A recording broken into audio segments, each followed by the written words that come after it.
Hi there, Brendan from Nonsense News Nation here. The following is taken from a special radio show of ours where we had the privilege of interviewing the indie rock group Fuzzysurf. Unfortunately, we were unable to get the entire band on our line, but we did have the pleasure of speaking to the very kind and very talented bassist Ben Giddens. We hope you'll support these guys, and without further ado, here's the interview.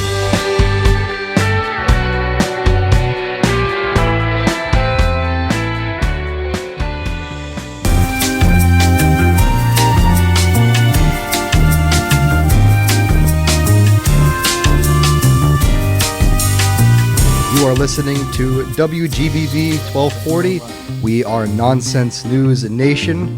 I am Scott Honickman. I'm Brandon Ellis. And today we have a very, very special show for you. Brandon, you could take us away. With pleasure. So, we're not alone today.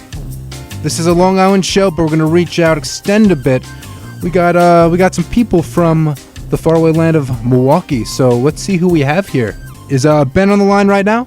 Hey, how's it going, guys? Hey, Ben. Ben, what's going on? Tell us what you do. Well, I'm the bass player for Fuzzysurf. We're a surf rock and roll band out of Milwaukee, so in Wisconsin here. So it's a little cold. It's not really the weather for surf music, but we like to rock it out anyways.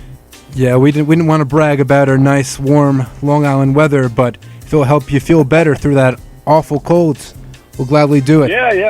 Yeah. Yeah, they say it's warming up a little bit, but it's still about 22 degrees outside. So. Well, come to us one day and you can play in the appropriate weather. That sounds great. Do we have anyone else with you, Ben? No, I don't know if anyone else was able to get through, so. Okay. All right, we'll make do, Ben. We hope you're doing okay. Send our love to the other band members. We're sorry if we couldn't get anyone through, but we'll make the most of the situation. Absolutely.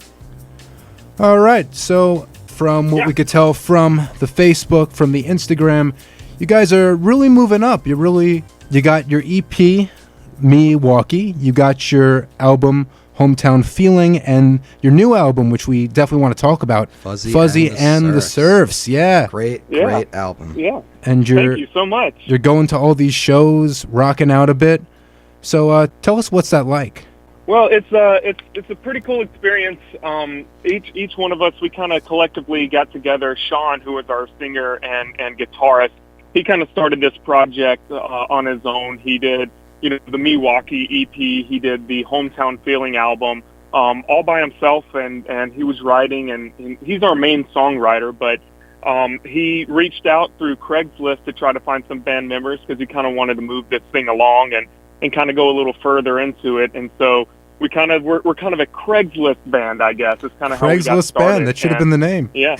Yeah. Fuzzysurf has a nice ring to it. It gets sort of that very beachy vibe, yeah, surfing and everything. Something I really like about the band name in particular is it's very direct, and you know exactly what you're getting, unlike with some other bands where they're overly ambiguous, but with your band, right to the point, exactly what you know what you're getting. Right. Interesting thing I wanted to talk about here on your website. I was looking for a bit, and it says that you cite your influences a lot from California surf, from Beach Boys, and more English influences like Beatles and the Zombies. I mean, you could pair all these influences together, but at the end of the day, they're pretty different. So could you tell me how you took those influences and fuse them together into one, cohesive piece? Sure. Yeah, we all kind of come from different musical backgrounds. I mean, there are similarities, but yeah, we all have different influences. So when we write music, we always say that the melody of the song is the key, like so many other pop songs and pop bands and stuff. So we kind of try to influence or infuse our influences into one by like what elements for each individual song works best. Like we kind of, there are songs that we have that we kind of flip a genre on its head in some ways, but also, on our Fuzzy and the Surfs album, there are a lot of beach elements to it, but, just like the name implies, like we were talking about a second ago, we're like, well, we like these other bands like from the 90s, and like Blur and things like that. So what elements from that can we bring into this new music to make it sound both familiar and unique at the same time? So it's like our keyboard player Corey. He comes. He's actually a music teacher, which is awesome. But he plays trombone. He plays keys for us. He has this different element of music that he brings in, different style of music. Whereas like myself and Mike, our drummer, have more of like I guess like a heavier music background. And you know, we like all different kinds of things. But yeah, it's kind of that element of we want to create something that's both familiar and unique. And the way that we do that is bringing influences from older groups such as Beach Boys, Beatles, Zombies, and some of the newer influences. Like some of our songs have a very Weezer-esque sound to it as well. So yeah, I could definitely tell that. Yeah.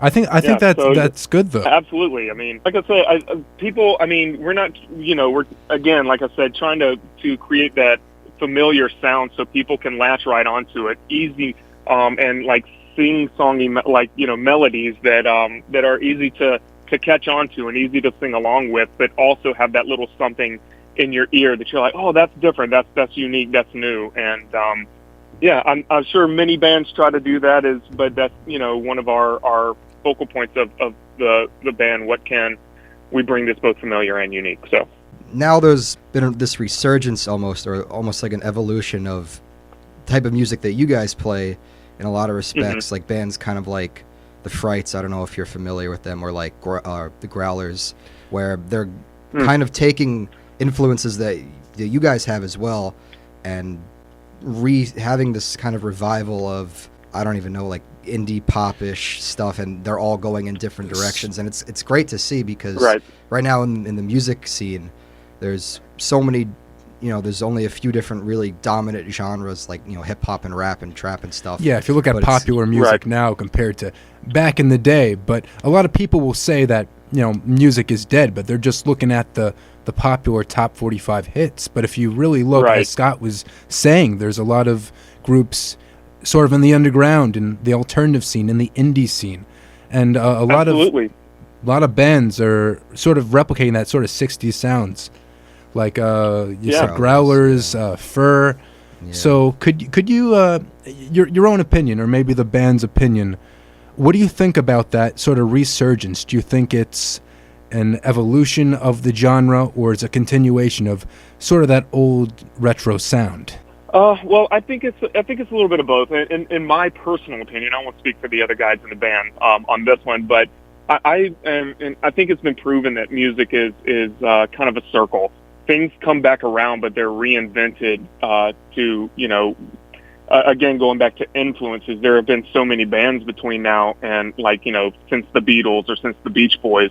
So you have all these new influences, that also influence the music, but I think the music is kind of a circle. So things that were popular, years ago, it's just kind of like fashion and trends and stuff like that. It'll come back around, but there'll be a new spin on it. So while, a lot of this resurgence is paying homage kind of to like these great bands that came before us and kind of building their own unique perspective on it, but it's also a continuation of that.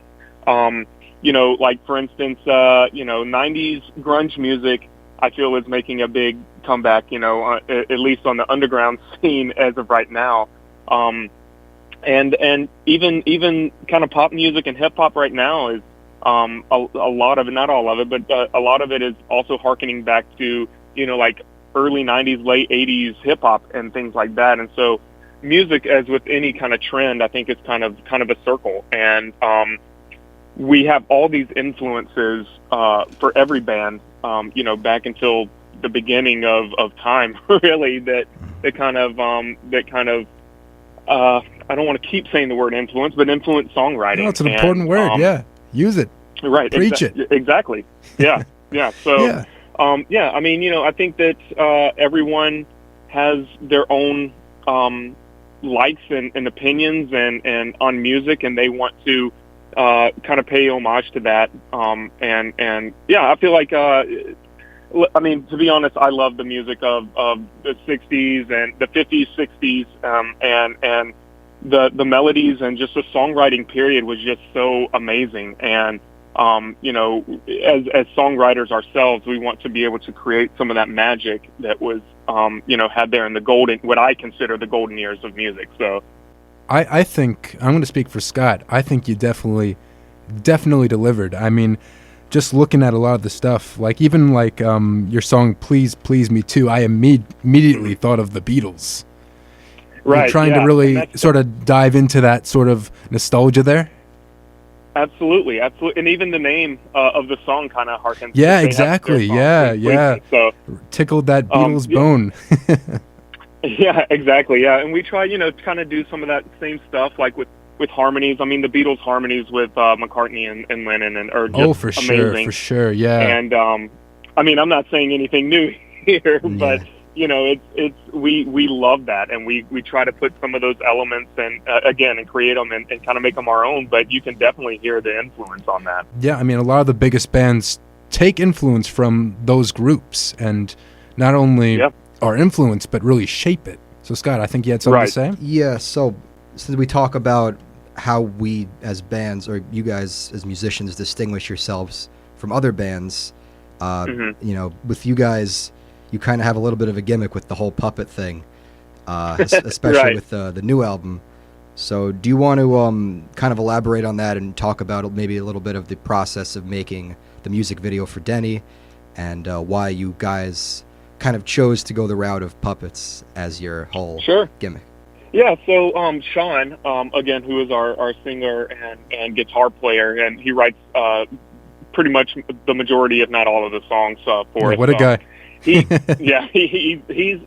amazing songwriter. He's an amazing musician, and we're very lucky to be able to be a part of this. But he comes up with these crazy awesome ideas, and I believe that he and maybe our keyboardist Corey were talking about ideas for the album. Like, you know, we want to have a theme for the album, and to kind of, you know, again, set us kind of apart from other people. And what can this theme be? What can, you know, what can we kind of center this around? And the idea of puppets just kind of popped into his head.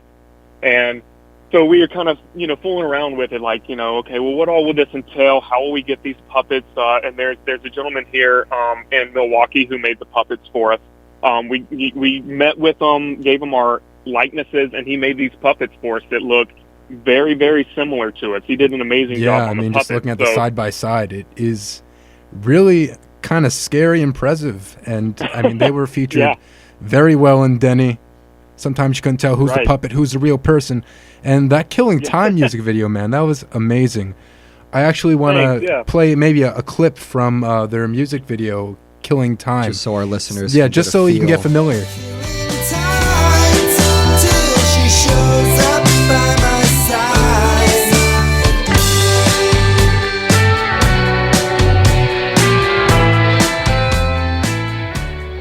Awesome. Wasn't that great, Ben? Wasn't that good? You should know he's a part of it. Doesn't that just give you tingles? It sure gets me. When I first discovered that song, I was immediately hooked. I knew there was something special about you guys, and I listened further, and I had to get you guys on the show. We're normally just like a talk show, a news show. We've never done a formal interview on our show. We're mainly a news show. We just take crazy, weird stories in the news and talk about them. But like Brandon was talking about, he you know, found your music and he thought that you guys were wacky enough to be a part of it. Perfect for the nonsense of the show. Of course, I mean, that's very something special that you have, that sort of sound, as well as the puppets. I think of something like Gorillaz, where they have like an animated band, so it's like a different aesthetic. It's a good way for bands to really distinguish themselves and you know, make themselves, again, like I'm repeating myself, but stand out, for lack of a better term, you know. Can I get off topic a little bit here? Go ahead. I have a pretty important question I need to ask you, Ben. Okay. Ben, what is your favorite Muppet? We can include Fraggle Rock or Sesame Street. We're just curious. I've always been me personally, I'm a Gonzo fan. A Gonzo fan, okay. Yeah, I love Gonzo, and his love for Camilla, his chicken. His chicken, yes. I don't know. Gonzo's just like this crazy Muppet, and I've always been a big fan of his. So perfect, man. That's the perfect answer right there in my book. Thank you. Scott, what's your favorite Muppet? I never asked you this question. This is an important pretty vanilla. I like Kermit. Pretty vanilla. Yeah. Well, I love Miss Piggy. Kermit? I'm pretty. I've always Maybe just had we can get together, a Kermit. great affinity for Kermit. You know, it's not easy being green. You know, it's not. It's just No. very, very difficult. Something I wanted to additionally ask about the song Denny, with the lyrics, is that a true story? Like, because I know I was listening to it and you were talking about doing certain drugs we won't mention here on the air, but is that based on? Maybe true it's legal story? in Milwaukee, Scott. I don't know. Maybe it's. No, you're in the music video. You had pizza with some special mushrooms. So Right. So I am not 100% sure if it's based on a true story or not, but it is about like a friend, not us particularly doing those things, because we do not. But it is about a friend of if it is true, I want to say it's about a friend of Sean. The singers or it may like many songs, it could just be a made up narrative. I can't really speak to that. I'm not sure, but yeah, the song itself is about kind of watching someone kind of go through that, I believe. So, whereas the idea of the music video came in, we wanted to convey, have that aspect kind of be part of the song, but also, like, how are we going to incorporate the puppets into this? And so we came up, with that idea of the pizza, so this puppet, delivering us this pizza that has this stuff on it that we weren't aware of, and then all of a sudden we start, turning into puppets and going crazy. So, and with that music video, as well as the Killing Time music video, we had Joe Ludwig and Tommy Sims kind of help out with the Killing Time video, and they both also helped out with an out-of-tune studio, kind of helped out with the Denny music video as well. So. We have the same people kind of helping us out with both videos to kind of connect the two, but yeah, the Denny, I can't really speak to exactly what if it's a true story or not, but yeah. But thank you for the insight. I wanted to talk a little bit about that Killing Time music video. I mean, that's what got me into it. So pretty much in layman's terms, there's a mass puppet killing spree for anyone who hasn't seen the video. So what was the story behind it? I mean, like, I'm a peace and love kind of guy, but that was awesome. So can you tell us the story of how you thought about that elaborate video and what it was like actually making something as detailed as that video? Yeah. So it was we Sean and myself, and I'm guessing Corey and Mike, our drummer as well. We like horror movies and kind of that aspect of like we wanted to bring in the aspect of like an 80s camp horror movie, like, like Friday the 13th kind of deal. And where we kind of did a horror movie, like kind of a horror movie-esque thing with one of our other music videos, Don't Worry Baby. We wanted to bring this to like a different kind of outlandish, detailed music video, but we also kind of wanted it to be kind of like an end to the puppet era as well. So we were like, how can we do this stuff together? And we started brainstorming ideas. Well, like, what if, a puppet got jealous of something, like, and kind of was just mad and kind of went on a rage. And then we kind of went through all these ideas, and we decided that the best one would to be that the puppet, was kind of doing it not of his own free will. He was kind of being kind of, controlled in a sense. And so we started thinking like, okay, well, we have all these different other puppets as well as the band members, and how can we kind of off them, kind of one by one, and we started coming up with these outlandish ways of this happening, such as you'll see in the music video, like a giant s'more, and we just kind of in the moment as well while we're filming it, we're coming up with different ideas. Oh, what if we did this? What if we did this? And we filmed a lot of things, I think, that probably didn't even make it in, and as it is, it's like a 7.5 minute music video. So we had all these elements that we wanted to incorporate into it to kind of give homage to an 80s horror film, as well as say, okay, well, this is this may be the end of the puppet era, and how can we kind of mesh all this stuff together? But the creative process was great.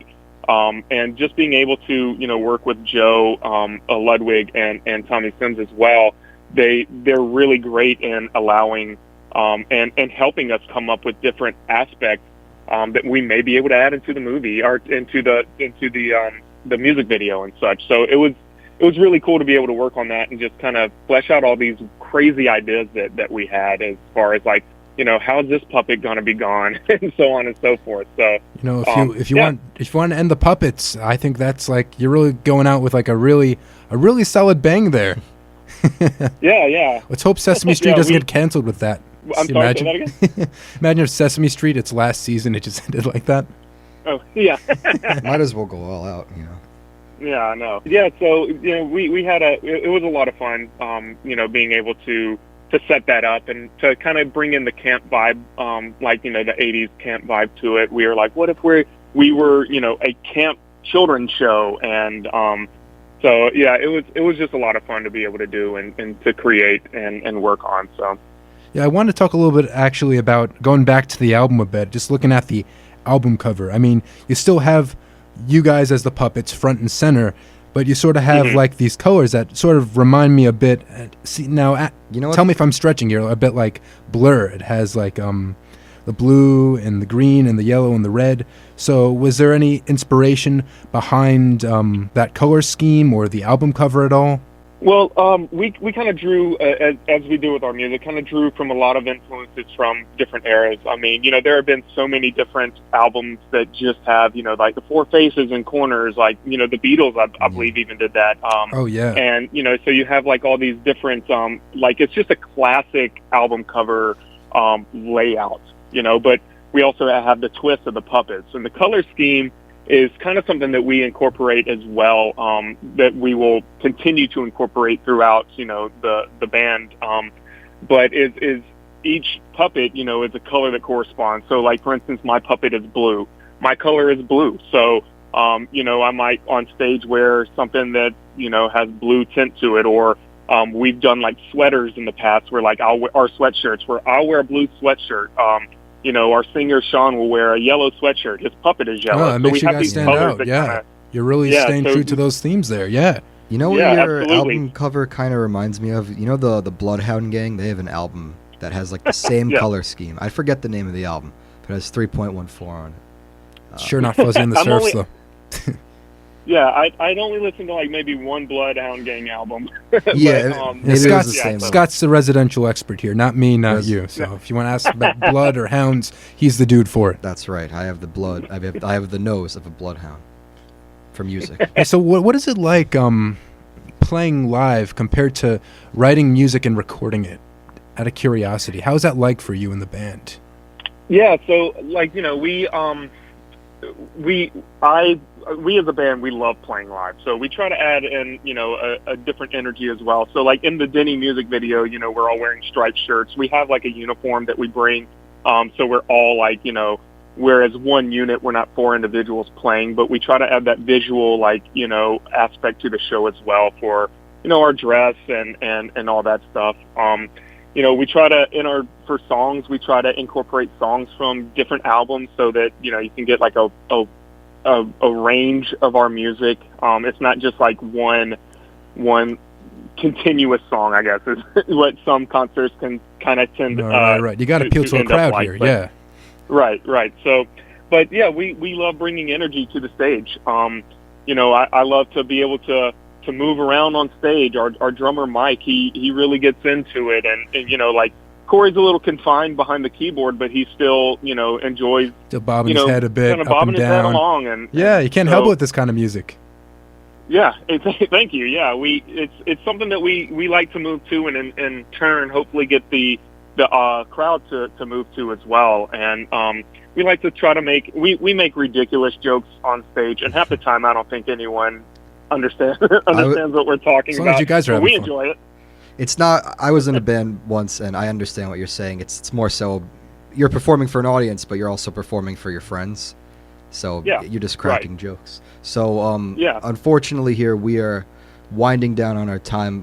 Where can our listeners find your music, Ben? We're on Spotify, we're on Apple Music, I believe we're on Amazon.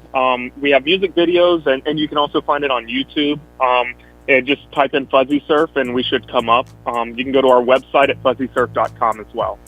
Ben, thank you so much for being on the show. Thank It you, Ben. truly was an honor. Unfortunately, we couldn't have your other bandmates on today because of technical That's issues. all right. We It makes me feel apologize. special. All right. If ever in Long Island area, Today. you're always invited. You're always invited, guys. Thank you so much. Of Guys, course, this was so much pleasure. fun. Thank you. All right. I've been Brad Nellis. I've been Scott Honickman. This was Nonsense News Nation, your news with a comedic twist, only on WGBB, Long Island's oldest radio station. We'll see you next time in 2 weeks. Sayonara. Peace.